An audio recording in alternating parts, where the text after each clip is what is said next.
जो मौजूदा एसडीएम साहब हैं, इनके पहले जस्ट अभी ये बात नए आए हैं, इनके जस्ट पहले वाले एसडीएम साहब ने पैमाइश कराई थी। यहाँ रात के 9 बजे तक यहाँ कार्रवाई चली थी।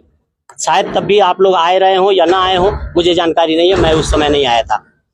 तो वो पैमाइश हुई, नापी गई, तो 33 डिसमिल जमीन जो है मस्जिद के पास है और 29 डिसमिल जमीन पर निर्माण है। तो निर्माण तो अपनी ही जमीन से कम एरिया पर है। और जिसने शिकायत करता, सबसे इम्पॉर्टेंट बात, आप लोग सवाल नहीं पूछेंगे तो हमको हर बात तो याद नहीं रहेगी। सबसे महत्वपूर्ण बात इस प्रकरण में ये है कि ये शिकायत की किसने है। क्या शिकायत करता कि कोई जमीन है यहाँ अगल बगल में? शिकायत करता भाजपा के लेटर पैड पर लिख के दे देगा और किसी का घर, किसी का स्थान, किसी का मस्जिद इबादतगाह गिरा दी जाएगी। ये तो सरासर नाइंसाफी हो रही है। इसे तो मैं एकदम अन्यायपूर्ण कार्रवाई कहूंगा, क्योंकि उनकी कोई जमीन नहीं है। जमीन थाने की है, जमीन नगर पालिका की है और एसडीएम साहब ने पैमाइश करा ली पूर्वाधिकारी ने, तो उन्होंने पब्लिक कर दिया। अपनी रिपोर्ट जो है उन्होंने भेजा, उसको नेट पर डाल दिया कि कहीं अतिक्रमण नहीं पाया गया। तो जब अतिक्रमण नहीं है तो ये इंक्रोचमेंट की परिभाषा में नहीं आएगा। इलीगल अनऑथराइज्ड ऑक्यूपेशन नहीं है, ये कब्जा नहीं है, किसी की जमीन पर नहीं है। ना तो थाने की जमीन पर कब्जा है और न ही नगर पालिका की जमीन पर कब्जा है। नक्शे का मामला था, नक्शा भी दाखिल है। स्पष्टीकरण जो दाखिल किया गया था ऑनरेबल हाई कोर्ट के जो स्टे ऑर्डर के साथ, नक्शा भी दाखिल है। उस नक्शे को एक पहले के चेयरमैन साहब ने रद्द किया था, निरस्त किया था। उसके खिलाफ ऑनरेबल हाई कोर्ट तक गए थे ये लोग, पार्टी गई थी मस्जिद वाली, और उस ऑर्डर को रद्द कर दिया गया, क्वेश्चन कर दिया गया था। तो नक्शा तो स्वीकृत है। और ये मस्जिद 28 डिसमिल हाजी साहब की खरीदी हुई अपनी निजी ज़मीन पर बनी है। 29 डिसमिल उन्होंने कुशवाहा से ज़मीन खरीदी, 28 डिसमिल पर उन्होंने मस्जिद बनाई और 1 डिसमिल अपने रास्ते के लिए बगल से उन्होंने ज़मीन छोड़ दी।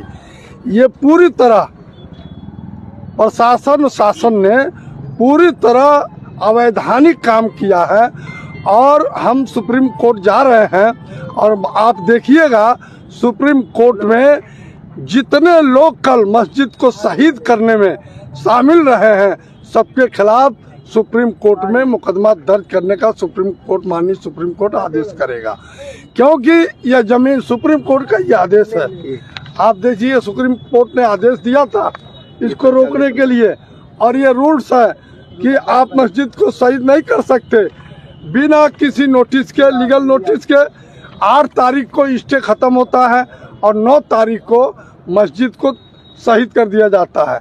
ये मस्जिद शहीद करने के पीछे मकसद मस्जिद शहीद करना तो था ही, कुंभ से लोगों का जो हजारों लोग मरे हैं कुंभ में, उससे ध्यान हटाकर मस्जिद के तरफ करना था। इसलिए प्रशासन ने ऐसा कृत्य किया।